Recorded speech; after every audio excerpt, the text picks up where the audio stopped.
नमस्कार दोस्तों, मेरा नाम है अजीत सिंह और पैसा बाजार हब में मैं आप सभी का स्वागत करता हूं। आज हम जानेंगे ब्रोकिंग इंडस्ट्री के बारे में और उससे रिलेटेड कुछ शेयर्स के बारे में, जैसे कि angel one, Bombay stock exchange, CDSL. चलिए शुरू करते हैं। सबसे पहले बात करें ब्रोकिंग इंडस्ट्री की तो ब्रोकिंग इंडस्ट्री का जो स्ट्रक्चर है वो इसमें दो टाइप के ब्रोकर्स होते हैं। पहले होते हैं डिस्काउंट ब्रोकर्स, फिर होते हैं फुल सर्विस ब्रोकर। तो इनमें मेन अंतर ये होता है कि डिस्काउंट ब्रोकर्स कोई पर्सनल एडवाइस नहीं देते हैं और बहुत कम चार्जेस लेते हैं या फिर पर ट्रेड के हिसाब से लेते हैं, और कोई एनुअल मेंटेनेंस चार्ज नहीं होता है। और इनका ऐप बहुत सिंपल होता है, जैसे कि ग्रो हो गए, जीरोधा हो गए, और भी हैं बहुत से। और फुल सर्विस ब्रोकर की बात करें तो पूरा सपोर्ट देते हैं, कभी कभी स्टॉक रिकमेंडेशन भी देते हैं, ऑफलाइन सर्विस भी देते हैं। इनके फीस बहुत ज्यादा होती है, एएमसी भी लेते हैं, ब्रोकरेज चार्जेस भी लेते हैं, और कभी कभी इन्वेस्टर्स के बिहाफ पर उनके पोर्टफोलियो को मैनेज भी करते हैं। चलिए आगे देखते हैं।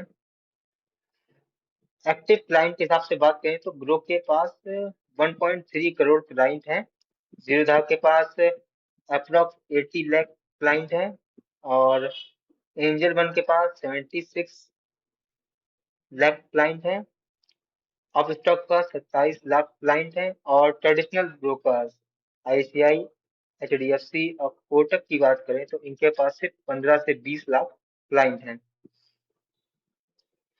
तो ब्रोकरेज इंडस्ट्री के चैलेंजेस क्या हैं? सबसे पहले सभी कंपनीज के ऊपर फाइनेंशियल प्रेशर है, क्योंकि उनका रेवेन्यू है वो 30 से 50% डाउन आ गया है। ऐसा क्यों हुआ है? क्योंकि सेबी के रूल्स बहुत ही सख्त हो गए हैं। एफएनओ सेगमेंट में 90% इन्वेस्टर्स अपना रुपया गवा देते हैं। इस वजह से उन्होंने बहुत सारे रूल इम्पोज किए एफएनओ सेगमेंट पर, जिससे ब्रोकर्स की इनकम अफेक्ट हुई, क्योंकि उनको पहले जो मेन इनकम आती थी वो एफएनओ सेगमेंट से ही आती थी। और रिटेल इन्वेस्टर्स की बात करें तो वो अब ज्यादा पार्टिसिपेट नहीं कर रहे हैं, क्यों? उनका रिटर्न नहीं बन रहा है। दूसरा है बिहेवियरल ट्रेंड, कि जब रैलीज होती है तो रिटेल इन्वेस्टर्स खूब आते हैं बढ़ चढ़ के, लेकिन जैसे ही मार्केट क्रैश होती है, डाउन ट्रेंड में जाती है, तो रिटेल इन्वेस्टर भाग जाते हैं। अब हम बात करते हैं broker strategy shift. FNO segment से ब्रोकर्स की अर्निंग कम हुई है, तो अब ब्रोकर्स भी अपने आप को थोड़ा बदल रहे हैं, जैसे कि अपने आप को डाइवर्सिफाई कर रहे हैं। एंजल वन ने इन्वेस्ट किए हैं 250 करोड़ रुपए वेल्थ मैनेजमेंट में और लाइफ इंश्योरेंस जॉइंट वेंचर में, और जीरोधा शिफ्ट कर रहा है म्यूचुअल फंड बिजनेस की ओर। अब हम बात करेंगे इन्वेस्टर व्यू से ब्रोकरेज प्लेस के ऊपर। सबसे फोकस करेंगे हम कुछ अच्छे क्वालिटी स्टॉक पर, जैसे कि angel one, CDSL, Bombay stock exchange.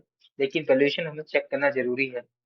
CDSL की बात करें तो सॉलिड कंपनी है, फेयर वैल्यू पे ट्रेड कर रही है। एंजल वन की बात करें तो कंपनी ये भी अच्छी बहुत है, अट्रैक्टिव वैल्यूएशन है। बॉम्बे स्टॉक एक्सचेंज की बात करें तो थोड़ा सा महंगा स्टॉक है, और इसमें थोड़ा रिस्क भी है कि सेबी कोई ऐसा रूल ना ले आए जिससे इसकी इनकम इफेक्ट हो, तो उस कंडीशन में ये शेयर क्रैश हो सकता है या फिर अच्छा खासा डाउन ट्रेंड दिखा सकता है। ये कोई बाई सेल की रिकमेंडेशन नहीं है, ये वीडियो सिर्फ एजुकेशनल पर्पज से है। धन्यवाद।